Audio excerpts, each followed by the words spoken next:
Bonjour et bienvenue dans 5 minutes pour Christ. Notre enseignement de ce jour, c'est « Ne vous conformez pas au siècle présent ». Deuxième partie. À tout de suite. 5 minutes pour Christ, c'est 5 minutes d'édification, de partage, mais surtout de transformation. Nous vous laissons découvrir le sujet du jour. Bonne écoute et que le Seigneur vous bénisse. Cette deuxième partie a pour sous-thème l'intelligence renouvelée. Amen. Oui, nous avons besoin d'une intelligence renouvelée parce que l'homme de nature est pécheur. Nous naissons tous avec le péché d'Adam et Ève qui a été commis dans le jardin d'Éden. Et Dieu, heureusement, nous a donné une solution afin que nous puissions retourner dans nos origines, c'est-à-dire cette image et cette ressemblance à lui. Et pour cela, il veut que notre intelligence soit renouvelée. Et elle est renouvelée en Jésus-Christ. Dès lors que nous l'acceptons comme Seigneur, comme Sauveur et notre Maître personnel. Il nous donne la capacité d'avoir sa sagesse qui nous est donnée dans la parole de Dieu, qui nous est donnée comme un héritage. Parce que sans lui, nos pensées sont impures. Et pour nous conduire dans cet enseignement, nous allons demeurer dans notre verset de référence qui est tiré de Romains chapitre 12, verset 2, qui dit « Ne vous conformez pas au siècle présent, mais soyez transformés par le renouvellement de l'intelligence, afin que vous discerniez quelle est la volonté de Dieu, ce qui est bon, agréable et parfait. » Oui, le Seigneur est venu nous transformer. C'est pour cela qu'il voulait que notre intelligence soit renouvelée. Car sans lui, nous sommes impurs, nous sommes sales, nous sommes ténèbres. Et lui, il est lumière. Il est venu comme ça parce qu'il sait que nous sommes dans les ténèbres et que nous avons besoin de cette lumière afin de marcher, étant éclairés dans ce monde qui est corrompu. Et afin qu'au travers de nous également, les personnes qui sont dans les ténèbres viennent à cette glorieuse lumière pour qu'ensemble, nous puissions vivre l'éternité qui nous est réservée après ce séjour passager sur la terre.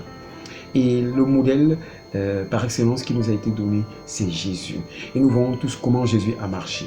Il était saint, il était pur, il était juste, il était amour. Et il a passé le temps justement à rappeler à ses disciples et au monde entier qu'il faut marcher comme lui. Et c'est que sans la puissance de l'Esprit Saint qui est en lui, nous ne pouvons pas le faire. C'est pour cela qu'il nous donne aujourd'hui l'occasion d'accepter que c'est lui qui a cette solution et que ce n'est que lui qui peut nous donner cette capacité de vivre étant transformé. Et c'est pour cela que la clé donc, pour le renouvellement de l'intelligence, elle est en Jésus-Christ. Elle est en cette parole qui nous est donnée et qui nous donne d'être des personnes nouvelles dès lors que nous considérons cette parole comme étant le fil conducteur de notre vie. Et pour accentuer cela, je vais nous inviter à lire le psaume 119, verset 130, qui dit « La révélation de tes paroles est claire, elle donne de l'intelligence au simple. » Oui, sans cette parole, nous sommes perdus. Et c'est que nous sommes simples, comme ça, sans lui, sans une intelligence vraiment poussée. Et pour que nous soyons à une dimension excellente, il nous demande d'accepter la révélation de cette parole. Et cette révélation de cette parole vient nous donner donc maintenant la sagesse, vient nous donner de l'intelligence, vient nous donner tout ce qu'il faut pour être équipé et marcher dans ce monde qui est en complète perdition, afin qu'au travers de nous, nous puissions gagner le monde pour la gloire du Seigneur. Véritablement, ce monde a besoin de nous, mais il a besoin d'une intelligence éclairée.